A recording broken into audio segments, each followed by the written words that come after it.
Então vamos lá. Vamos falar de uma frase que a gente vê muito seguido, que fora da igreja não há salvação. Defende a teologia cristã, tanto católica quanto evangélica, que a igreja ela é essencial para a vida do seguidor de Jesus. Em outras palavras, se alguém realmente crê em Jesus, então necessariamente deverá ser membro de alguma denominação.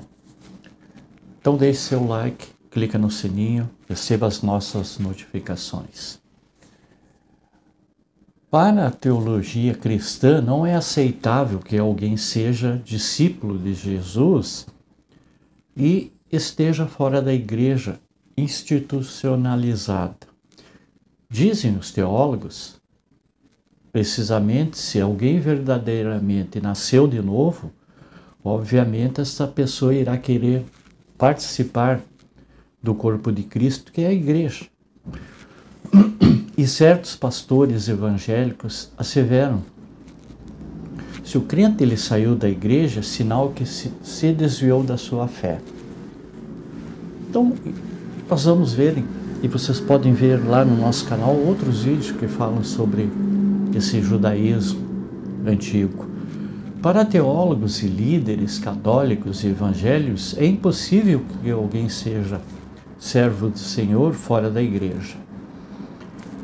E eis a concepção protestante evangélica, que diz, não obstante, nós encontramos agora em uma situação no qual em muitos lugares os cristãos parecem crer que a igreja não é mais que um grupo de apoio opcional para quem precise dela, ou uma ferramenta de evangelismo para ganhar pessoas para Cristo.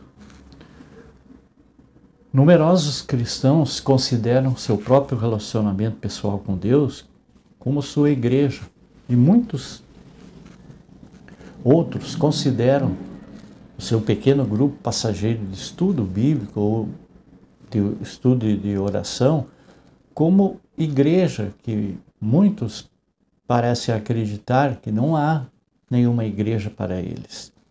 Olham para a igreja como formal demais, institucional demais, cheias de hipócritas, arrecadadores de dinheiros, ou, vamos dizer assim, meios antiquados. Não obstante, comungam com Deus pela leitura da Bíblia, oração, meditação e talvez até mesmo assistindo com regularidade a programas cristãos favoritos hoje, que nós vemos pela televisão. Perdão. O que há de errado com a situação recém-descrita? Com certeza ela está fora de compasso com a grande tradição da fé cristã sobre a igreja do cristianismo antigo, que afirmou a igreja, ela é a arca. Vamos dar um exemplo como a arca de Noé, da salvação, e fora da igreja não há salvação alguma. O bispo norte-americano do século II, Cipriano, foi a ponto de advertir os que estavam prestes a dividir ou abandonar a igreja. Já não pode ter Deus como pai quem não tem a igreja como mãe. Como veremos, a grande tradição do cristianismo, ao menos até recentemente, ela inclui a fé na unidade da igreja, até mesmo na necessidade da igreja para a vida cristã autêntica, quando não para a própria salvação. Observe que a teologia cristã ela sustenta o absurdo de que fora da igreja não há salvação, ou seja, o sacrifício expiatório de Jesus, o Messias, ele é incompleto para a salvação do homem, dependendo de um ato adicional. E o ingresso formal nos quadros da igreja. É interessante observar que a infeliz expressão fora da igreja não há salvação, repetidamente ela expressa ou implicitamente pelos protestantes evangélicos, que tem sua origem no catolicismo romano, como afirma o professor católico Felipe Aquino, onde diz: fora da igreja não há salvação. O que esta frase quer nos dizer? Esta sentença é dos grandes padres da igreja, como Santo Agostinho, São Justino, São Irineu, de antigamente, e mostra que a igreja ela é fundamental para a nossa salvação. Como entender essa afirmação? De maneira positiva, ela significa que toda a salvação vem do Cristo, que é a cabeça, através da igreja, que é o seu corpo explica o catecismo da igreja, apoiado na Sagrada Escritura e na tradição do Concílio Vaticano II, ensina que esta igreja peregrina é necessária para a salvação. Assim percebe-se claramente que a teologia evangélica ela absorveu as heresias católicas ao entender que é necessário a gente se filiar a uma igreja para obter a salvação. E alguém poderá argumentar: o meu pastor prega de que quem salva é Jesus e não a igreja. Ora, esse pastor ele está em termo certo. Porém, este mesmo pastor ele não admitirá que membro da sua denominação deixe essa dominação e passa a cultuar o eterno Deus em casa com sua família. Isto é, o pastor afirma de que quem salva é Jesus, mas na prática quer que o membro fique em sua igreja. É caso este a abandone, ele será considerado um desviado, um amaldiçoado, como eles vão chamar. Logo, por mais que o pastor afirme que a salvação vem pelo sacrifício do Messias, em verdade, ele propaga a doutrina católica romana, de que fora da igreja não há salvação. Nunca Jesus colocou a igreja como condição de salvação. Eis que Jesus verdadeiramente ensinou e que independe de qualquer tipo de organização, no caso religiosa. Daí em diante, Jesus começou a proclamar: abandonem seus pecados e voltem-se para Deus, pois o reino do céu está próximo. Isso está lá em Mateus capítulo 4. O tempo chegou, o reino de Deus está perto. Abandonem seus pecados, voltem-se para Deus e creiam nas boas novas. Sabendo que o pecado afasta o homem do eterno de Deus e traz a condenação, Jesus chamou os homens ao arrependimento, ou seja, para que deixassem o pecado e retornassem para Deus, cumprindo as mitzvot, que são os mandamentos da Torá, que é a lei. O Eterno ortogou sua Torá a Moisés e requereu a obediência dos filhos de Israel e de todos aqueles que quisessem participar de sua aliança. A Torá foi escrita por Moisés em 5 livros que nós conhecemos, né? Que são Gênesis, Êxodo, Levítico, Números, Deuteronômio.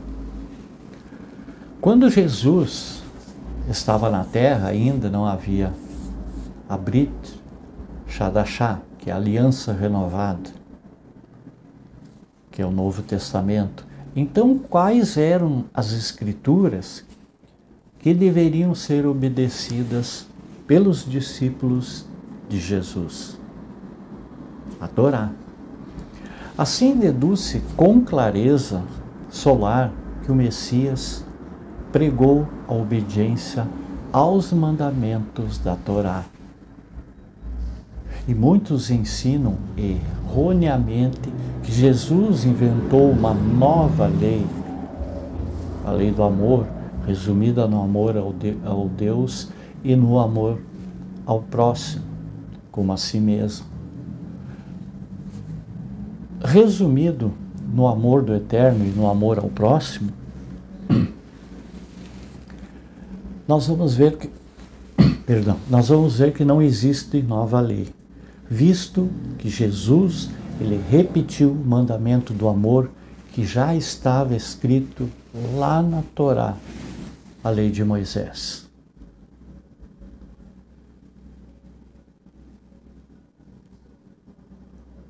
Quando ele diz, amará, pois, a Deus, teu Elohim, de todo o teu coração e de toda a tua alma e de todo o teu poder,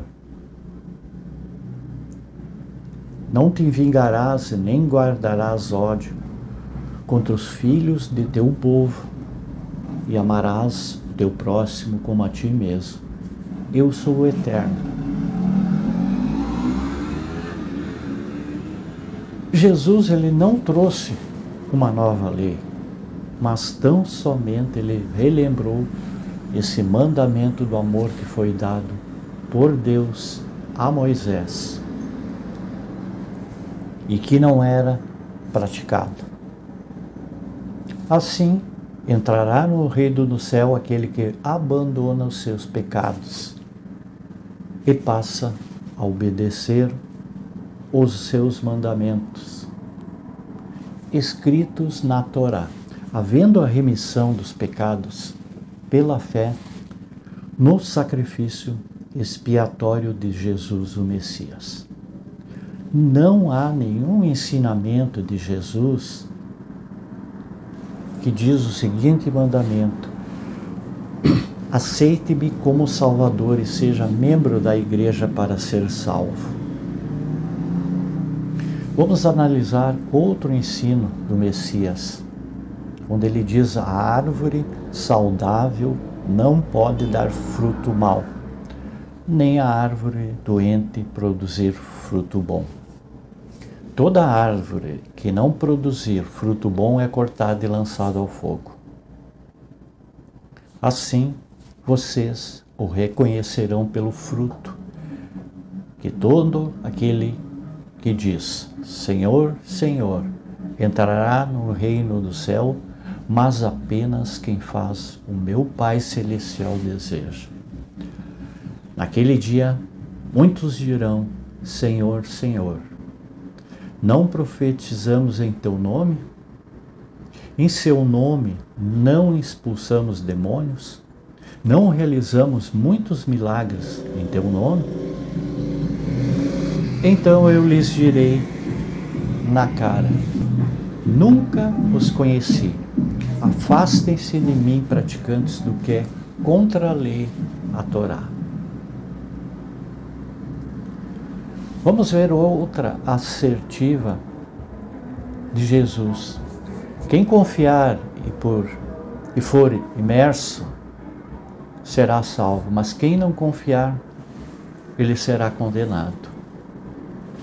Mais uma vez, o Messias não colocou a igreja como elemento necessário e indispensável ao processo de salvação. E neste texto, Jesus afirma que entrará no reino do céu a pessoa que dá bom fruto, ou seja, aquele que faz o que o Pai Celestial deseja. E qual é a vontade do Pai Eterno? Que o ser humano o ame com todo o coração, alma e força. E o que significa o amor? Jesus forneceu uma bela explicação, onde ele diz, se vocês me amam, guardarão meus mandamentos. Isso está lá em João 14. Vejam, o amor está estritamente ligado à obediência aos mandamentos da Torá. Sempre que Jesus usa a palavra mandamentos, está se referindo às leis da Torá contidas. Jesus, o Messias, falou com seus próprios lábios que ele não veio para abolir a Torá ou a lei e os profetas, mas veio para cumprir. Muita paz, muita luz, gratidão a todos.